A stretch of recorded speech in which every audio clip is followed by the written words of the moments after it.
And we're back again with the second episode of the mini series of market updates with Mr. 8 with Dr. Anand.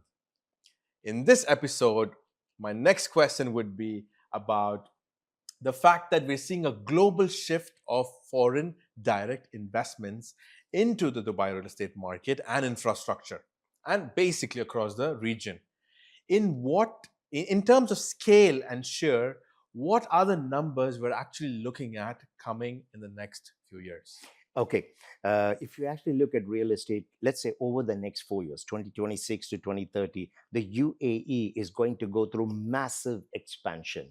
And the numbers that we are looking at, and this is in the JLL report, the Jones Lang LaSalle report, the prediction is roughly 2.9 trillion dirhams worth of real estate is going to be announced in the next 4 years in the UAE. 2.9 trillion. Now, from that project pipeline, a cash flow of 1.7 trillion dirhams is going to be created. That is within the UAE itself. If you expand and look at the Middle East and Africa, which I think is really important because the entire region is becoming a political, a financial, and a commercial heavyweight. As a region, it is getting noticed. We are the expectation, this is according to JLL, the expectation is in the next 4 years 11 trillion dirhams worth of property is going to enter the pipeline. That many projects are going to be coming up in the market. So we are seeing a very, very aggressive development agenda for the entire region. Coming back to Dubai itself in particular, if you look at land sales from 2019 to 2025, in 6 years, there has been a 786% increase in land sales. 786% in just 6 years. And the value of those land transactions was 446 billion. Now, what does this mean? This tells us that there's a lot of future communities, master developments, smart cities, and projects that are going to be launched. All this land that has been bought, the 446 billion, is going to enter into the market in the form of future projects. So I think we are sitting in a very, very attractive space right now because we are going to see a lot of capital inflow coming in. Because bear in mind, all of these land plots or these projects are in line with the Economic Agenda 2033 and the Urban Master Plan. Even with RTA's expansion of the Blue Line, the metro, an 18.4 billion Blue Line, 30 kilometers with 14 additional stations, we are going to see a lot of rural development, urban development that's going to start happening in multiple communities as the metro line comes in.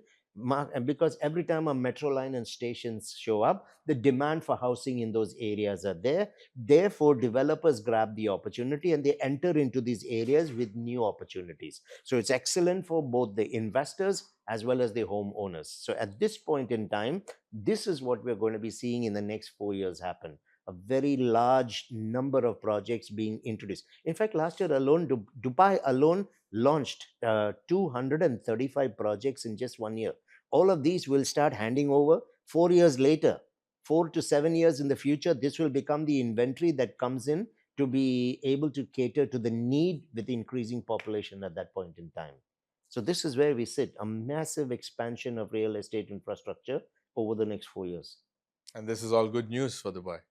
Absolutely. And for the investors and for the people who are looking to move into homes, now is the time to pick it up because these homes will become premium in the next few years.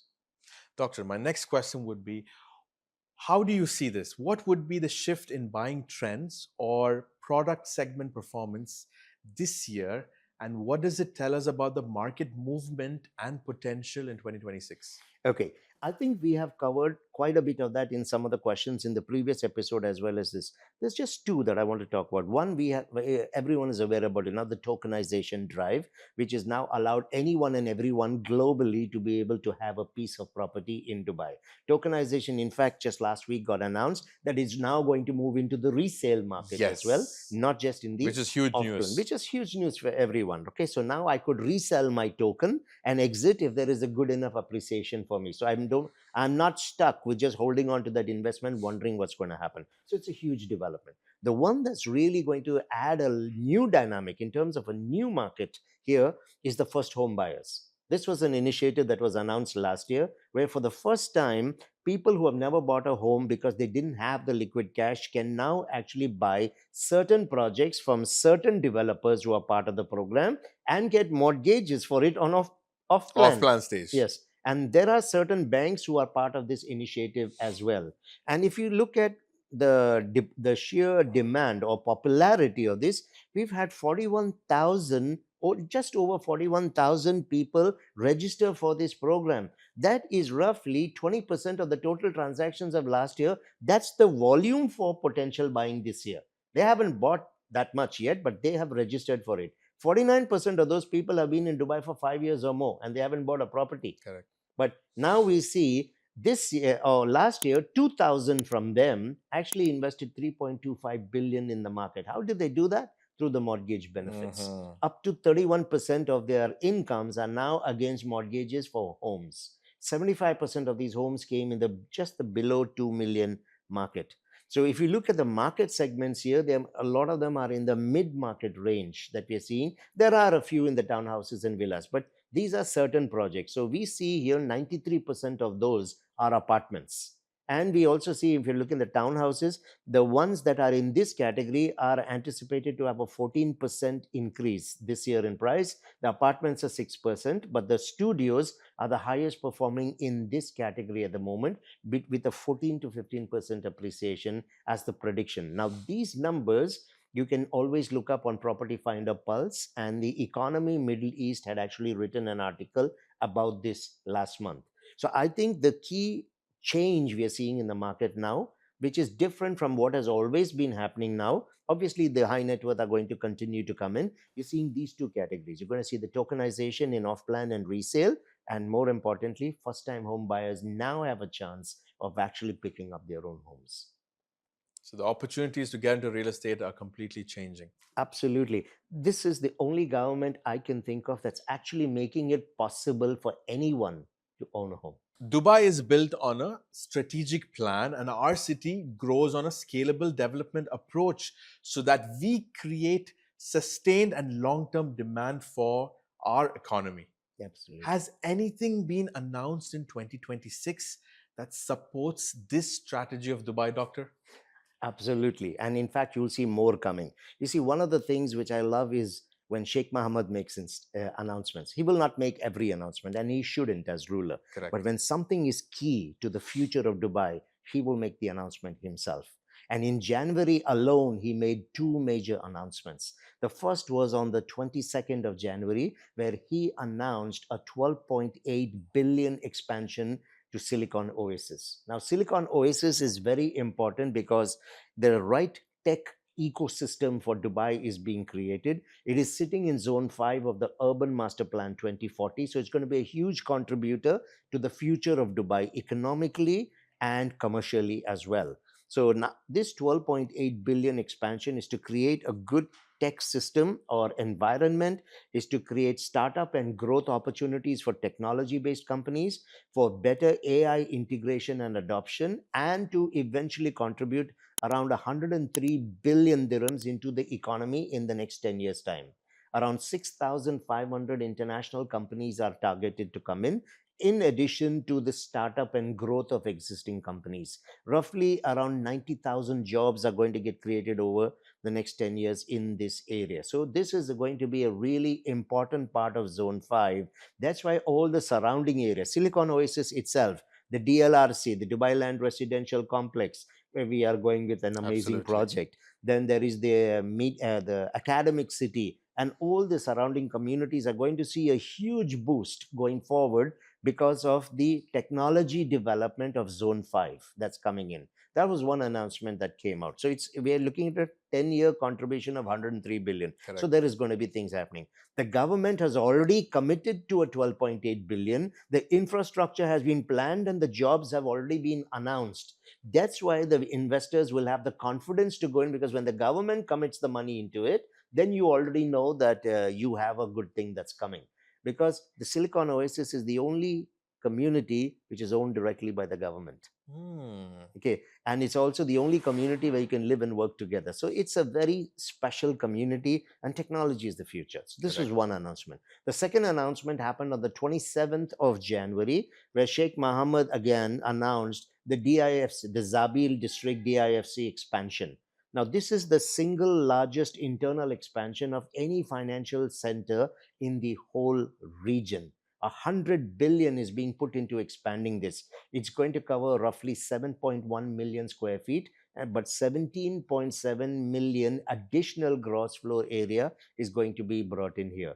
We are targeting around 42,000 companies to come in here, with 125,000 jobs being created.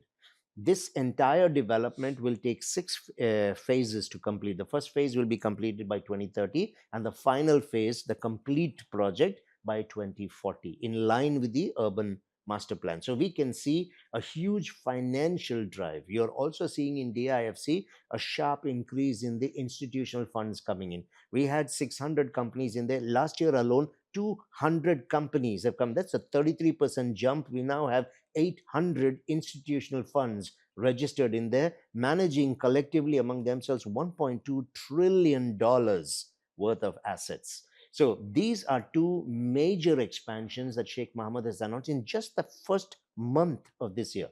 Personally, I'm excited to see what else is going to be announced this year in Dubai. There's a lot going on this year. Absolutely. Now, before I end the second episode of this mini series, the final question, and that will be, it's very easy to see why Dubai will quickly become the best city in the world. But to make this city a dream reality, it will need government support to ensure the goals and agendas are completed on time. How is Dubai supporting this massive expansion in 2026? That's a great question, Abel. I think it's really important. The first thing I think is Dubai has demonstrated, like the UAE, that the government backs all these aggressive plans and visions. And here is something else that Sheikh Mohammed announced. Again, he did it in January, which was absolutely amazing. He announced the biggest ever budget for development in the history of the Emirate for the next 3 years, 26 to 28. 302.7 billion was announced, the biggest ever budget has been announced, and the revenue to be generated from that is 329.2 billion. That's what we're going to see, with the operating surplus of 15 billion dirhams being created. Every year there will be a surplus created for the government to fall back on in case of an emergency. Now, how is this budget being used? 48% of this, that's almost half this budget, is for infrastructure and construction and development, roads, bridges, the metro system, smart city systems, urban development, construction. 48% of the biggest ever budget in the history is for construction and infrastructure development. The future of real estate is bright because this is in line with supporting all the multiple agendas. 28% is social development. So we're seeing healthcare, education, housing programs, culture and community development. 28% is going into the social agenda, because we do have the Dubai Social Agenda 2033 as well. 18% is going into security, justice, and safety. So we're talking policing and technology on policing going up. 18% is going into these things. We're looking at cybersecurity. We are also looking at advanced legal systems coming in with AI governing our legal going forward. And we're looking at public safety systems. 6% is going into government development. So AI integration. We're looking at not corporate, we're looking at the digital governance, transparency. We're looking at efficiency upgrades and innovation systems. So in this whole budget, literally the one that catches the imagination for the investors going forward is you're going to have 48% of the budget going into infrastructure development. So the government is backing everything. They're putting their money where their mouth is. So this is a city where the plans are clear, the investments and the commitment from the government is clear, and that's the reason why we have become the most trusted country in the world according to the Edelman Barometer on trust. The most trusted country, Dubai. And that winds up the second episode of Market Updates with Mr. 8. If you still enjoyed the episodes 1 and 2, feel free to stay tuned to the next episode, episode 3, where we'll be asking the last final batch of questions with Dr. Anand.